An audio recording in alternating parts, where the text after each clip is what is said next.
السلام علیکم ورحمۃ اللہ وبرکاتہ۔ روایت میں آتا ہے کہ ایک یہودی نے سر بازار محمد صلی اللہ علیہ وآلہ وسلم کو روک لیا۔ حضور نے اس سے کچھ قرض لے رکھا تھا تو لوگوں کے سامنے کہنے لگا کہ مجھے میرے پیسے دیجیے، قربان جاؤں۔ مصطفیٰ کریم آقا اس کے سامنے کھڑے ہیں، تاجدار انبیاء ہیں، انتہائی شفیق لہجے میں اس سے گزارش کر رہے ہیں، التجا کر رہے ہیں کہ مجھے کچھ وقت دو، میں تمہیں واپس کر دوں گا، فی الحال میرے پاس نہیں ہے۔ وہ بار بار حضور کی ریش مبارک داڑھی کو ہاتھ لگا رہا ہے۔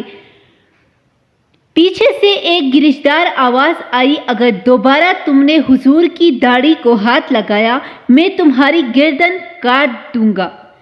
یہ حضرت عمر تھے۔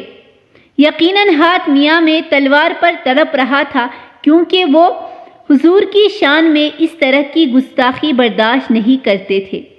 لیکن حضور صلی اللہ علیہ وآلہ وسلم نے رخ پیچھے کو موڑا اور کہا کہ عمر، مجھے ان کے پیسے دینے ہیں اور تم کس انداز میں اس سے بات کر رہے ہو؟ کیا یہ انداز ہونا چاہیے؟ حضور نے ڈانٹ دیا، اس لیے کہ میں اس کے پیسے دینے ہیں، یہ میری ذمہ داری ہے۔ یہ تعلیمات حضور صلی اللہ علیہ وآلہ وسلم کی ہے۔ آج سر راہ چلتے ہوئے ہمیں کوئی فقرہ کسے تو ہم کہتے ہیں کہ اس نے میری ہتک عزت کی ہے، اس نے میری شان میں گستاخی کر دی، میری عزت میں کمی آ گئی، اور یہاں مصطفیٰ کریم آقا تاجدار انبیاء ہے۔ اس کے بعد وہ یہودی انتہائی ادب کے ساتھ کہنے لگا، حضور نبیوں کے سردار، میں تو صرف آپ کے صبر کا امتحان لے رہا تھا۔ مسلمانوں کے نبی محمد صلی اللہ علیہ وآلہ وسلم، میں تو بس آپ کے صبر کا امتحان لے رہا تھا۔